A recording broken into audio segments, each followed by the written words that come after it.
Okay, so here are your two readings for this lesson. Now, at the top, just like I give you the guiding questions normally, I've given you the 3 loop reading questions. As you go through the slideshow, you'll see that those loop reading questions are going to be given to you, and I expect to see them answered in the slides. So, as you're reading, think about them, be thinking about the answer and how it's going to connect to the CHQ as you go. So, the first one, which side supports segregation and why? As a little bit of a refresher, segregation being the separation of two groups. In this case, it is white people as opposed to black people, and really anybody else that isn't white. Second one, in what ways do Brown and Harlan disagree about the Constitution and the 14th Amendment? Once again, as a reminder, the 14th Amendment being that all former slaves are now free and they are citizens. Lastly, do Brown and Harlan disagree about the Constitution itself, or is their disagreement because of some other reason? So as we read, we need to be thinking about each of these questions. My advice would be to go one question at a time. So you would read through the sources, right? Source 1, source 2, and as you go through, be thinking, okay, which one sounds like they're in support or in favor of the separation of groups of people? And then why? What is their reason that they give? So if I'm looking through that, okay, using the context that we just learned, as well as the reading that we're going to go through, we'll start with the source. Excerpts from Supreme Court Associate Justice Henry Brown's majority opinion in Plessy v. Ferguson. Hopefully we're already thinking from that context video of, well, the majority opinion was that the segregation was okay. So really, I could already get my answer, at least half of my answer for the first question, just from the sourcing, without even having to read. If we want to continue going, though, to get our why, the goal of the 14th Amendment was to enforce the absolute equality of the two races before the law.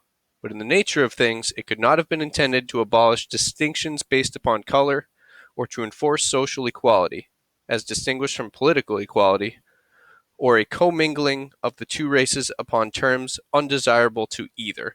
So the idea here is that the 14th Amendment was to give equality within the political realm, but it's not based on like everything. He's saying that there will be differences between groups of people, and if both sides are like, that we don't really want that, he's making the argument that's okay.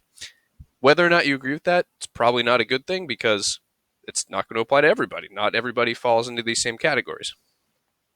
As we continue reading, laws permitting or even requiring their separation in places where they are likely to be brought into contact do not necessarily imply inferiority of either race to another. So he's making the argument that if everything's equal, then it's not going to say that one's worse than the other. Now, there's going to be a really big difference here between what they're saying and what's actually happening.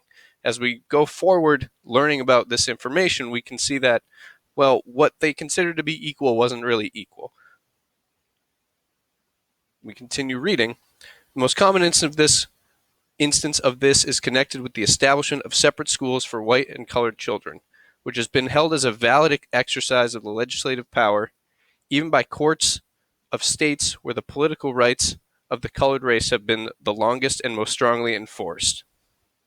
So he's making the argument here, if we want to get to our why, that if all things are equal, then basically why should it matter? That there isn't a problem. Now, we hopefully understand now that that's not okay, right? Everyone should have access to the same things, and that separate and equal didn't really work. As we continue going, if we're looking at our second question, in what ways do they disagree?